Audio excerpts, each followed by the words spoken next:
Hallelujah. Glory to God. I thought to bring some more clarity to what I just spoke earlier. Let me go back to Psalm 110 verse 3.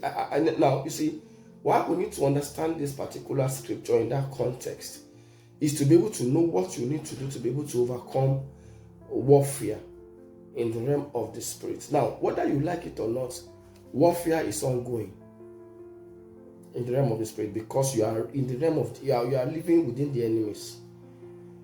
You cannot win among the enemies you are not ruling over. The enemies will naturally want to rule over you, so you will need to fight to bring them under you. And that is the reason why battle is ongoing, because at every single time you are not ruling, you are being ruled over. Okay? However, there is a captain. His name is Jesus Christ. So Jesus Christ is the one that is making the rule. We are ruling side by side with him. He's our captain. He gives orders, but his orders are in the realm of the spirits. So the conquest that we are dealing with is that we are able to have a conquest in the realm of the spirits, where he is ruling from, to be able to bring that conquest into manifestation in the physical, having overcome from the spirit into the physical. And that actually has to do with the instructions that he gives unto us after we have carried out that conquest in the realm of the spirit. So I'm going to bring it in this perspective. Paul, bringing it into simpler writings, he said, "Wherefore take unto you the whole armor of God, that you may be able to withstand in the evil day, and having done all, to stand."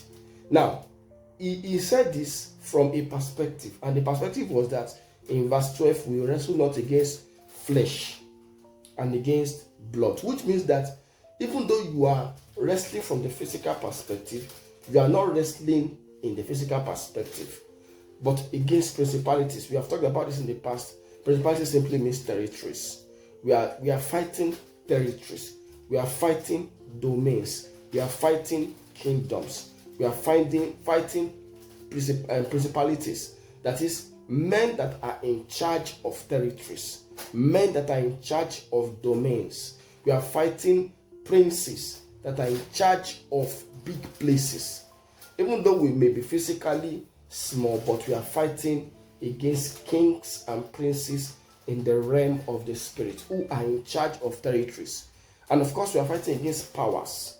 They are not just operating from a perspective of territorial command and rulership. They are also having a force that is involved in their fight. Not just that, we are also fighting against rulers of the darkness of this world, and of course against spiritual wickedness in high places. And if you understand this simple issue, then he said, put on the whole armor of God. So the whole armor here is what he began to explain, but there is one part that I was emphasizing on, which is in the spirits, sword of the spirits. It is the word of God in the physical, but it is sword of the spirit, the word of God, what God is saying. Now, if you bring it to that context, when you are in battle, the word of your captain is a sword. When you are in battle, the word of your captain is a sword. So if you can say what your captain is saying at the time of your battle, your enemy will die. If you can repeat verbatim what your captain is saying, if you can pick it, and that is the reason why he now went ahead. If you look at the word of God, he put column there, because he wanted you to have a perspective. He wanted you to have a deeper sense. How can I know the word of God? How can I pick the word of God? How can I realize the word of God? He now said, praying with all prayer and supplication in the spirit. But that was not the only thing. So as you are praying in the spirit, you are also watching. You know, there are things about prayer that we need to understand here. While you are praying, you are discerning. Now, I'm trying to look at this particular scripture from other versions, because sometimes when we look at that praying, we just assume that it's just praying. Father, help me to get this. But when you are praying, you are discerning, you are watching. I want to try and pick it from other scriptures. Let me try and see this one quickly, and hopefully we can pick a very large understanding from this. Praying and watching. Praying and watching. Praying and watching. Praying and watching. Look at it. Stay alert. Look at it. GNC. Do all this in prayer, asking for God's help. Praying every occasion as the Spirit leads. As the Spirit leads.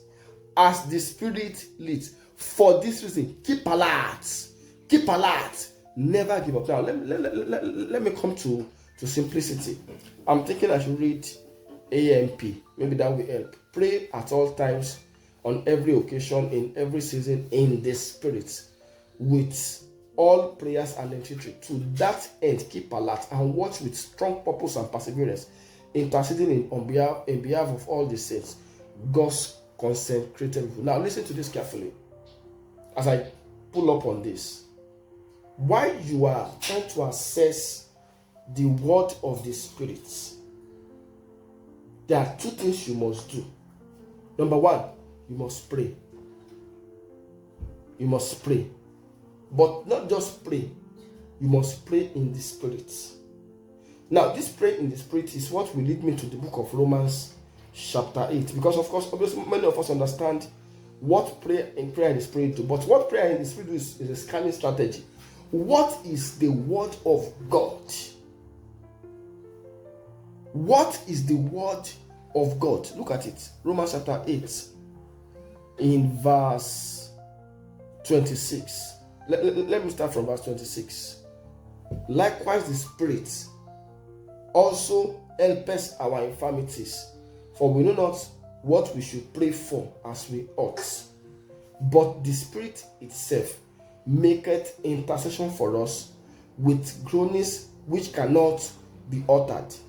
And he that searcheth the heart knoweth what is the mind of the Spirit, because he maketh intercessions for the saints according to the will of God. Now, I'm going to be talking more about this in the next video, but understand that when you pray in the Spirit, it's a scanning strategy. What is the word of God? God bless you. We're going to talk about that a bit more in our next video.